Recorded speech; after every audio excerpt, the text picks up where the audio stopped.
High সবাইকে, সবার পুজো কেমন কাটলো সেটা কমেন্টে অবশ্যই জানিও। আর হ্যাঁ, দুর্গাপুজোর ব্লগটা দিতে একটু লেট হয়ে গেল। আর চলো আজকে যাচ্ছি কামালপুরের বড় 125 ফুটের দুর্গা ঠাকুর দেখতে।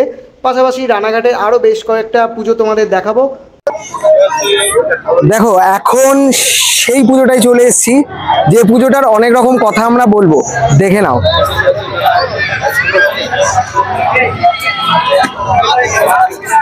তো যেটা এবছর বেশ কয়েকটা ভিডিও ভাইরাল হয়েছে, আর আমার বাড়ির থেকে মাত্র 40 কিলোমিটার দূরে, এটা হচ্ছে কামালপুরের সেই 125 ফুট দুর্গা ঠাকুর, 125 ফুট উঁচু, যেটা গত বছরও স্থানীয় প্রশাসন করতে দেয়নি, আর এবছরও করতে দেবে না বলেছিল।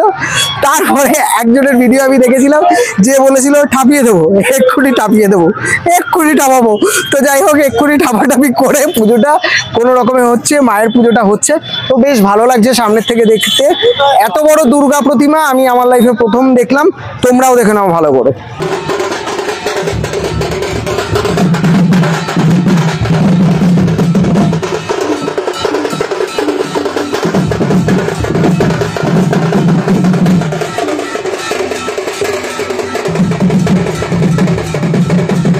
এখন আছে আমি রানাঘাটের বিশ্বাসপাড়ার পালবাড়িতে। তো পালবাড়ির দুর্গাপুজোটা কালক্রমে এখন এরকম হয়েছে।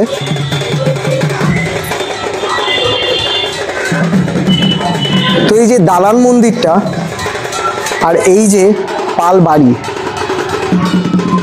অনেক ইতিহাস বহন করে চলেছে এই পালবাড়ি।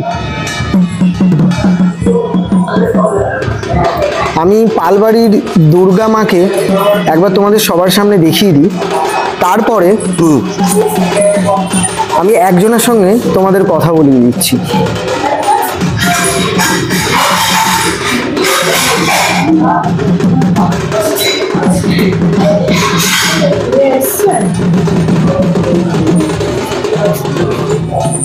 মিন্টু, তো এইটা হচ্ছে মিন্টু জেঠু, এইটা লালগোপাল পাল, এইটা হচ্ছে লালগোপাল পাল।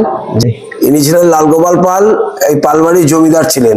ইনি এই বাড়িটা করেছিলেন, পুজো প্রতিষ্ঠাতা ইনি, লালগোপাল পাল।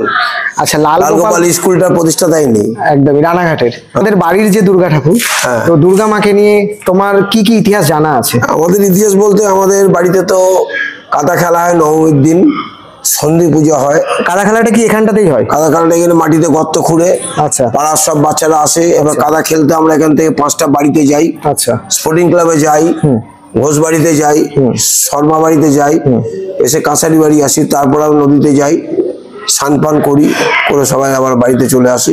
আচ্ছা, এটা আমার আনন্দ। এই সময় বছরে আমাদের বহু বাইরে থেকে আত্মীয় স্বজন আসে, আমরা অপেক্ষায় থাকি, আত্মীয় স্বজন আসলে খুব আনন্দ হবে। আমাদের বাড়িতে তো এই একটা পুজোই হয় না, দুর্গা পুজো পরে লক্ষ্মী সরস্বতী হয়, অন্নপূর্ণা পুজো হয়, কালী পুজো হয়, অন্নপূর্ণা পুজো হয়, অন্নপূর্ণা পুজো পর্যন্ত হয় আমাদের। আচ্ছা, আর এবছর নিয়ে তোমার আন্দাজে কত বছর হচ্ছে মায়ের পুজো? এটা নিয়ে আমাদের হিসেবে 246 বছর হবে। 246 বছরের পুজো এটা। তো দেখতেই পাচ্ছ, 246 বছরে মায়ের অপরূপ মূর্তি, কি অসাধারণ দেখতে লাগছে। আর পাশাপাশি এই যে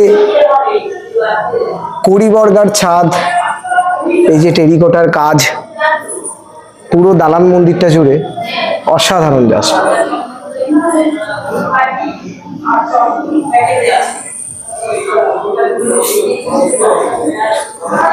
এবার লালগোপাল পালের বংশধর দিলীপ পাল পুজোটা করছেন। দিলীপ পাল পুজোটা করছেন। আচ্ছা, তোমাদের তো আমাদের 4টে শরিক। একবার আমাদের পালা পড়ে অমরেশ পালের পালা, যেটা আমাদের একটা অমূল্যচন্দ্র পালের পালা পড়ে, সেটা বাপ্পাদের। একটা খগেন্দ্রনাথ পালের পালা পড়ে, সেটা অপুদের।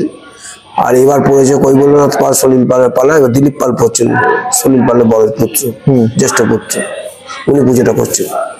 আর তুমি তাহলে কবে পুজো করবে? আমি পুজো করবো আগামীর বার, তারপরের বার। আমার 2027 সালের দুর্গা পুজো তোমার আমার পালা পড়বে, তার আগে আমার 2 বছর আগে আমার পালা হয়ে গেছে। বেশ বেশ বেশ, ঠিক আছে। সবাইকে শারদিয়ার অনেক অনেক। অনুপ পাল আমাদের মিন্টু জেঠু। সবাইকে বিজয়ের অনেক অনেক শুভেচ্ছা। বড়রা আমার প্রণাম নেবেন, ছোটরা আমার ভালোবাসা নিও। আর এবছর দুর্গাপূজায় বেশি ভিডিও দিতে পারলাম না। যারা যারা এক্সপেরিমেনিয়াকে দেখছেন সাবস্ক্রাইব, ফলো আর হ্যাঁ পাশে থাকা বেল আইকনটা ক্লিক করে দিও।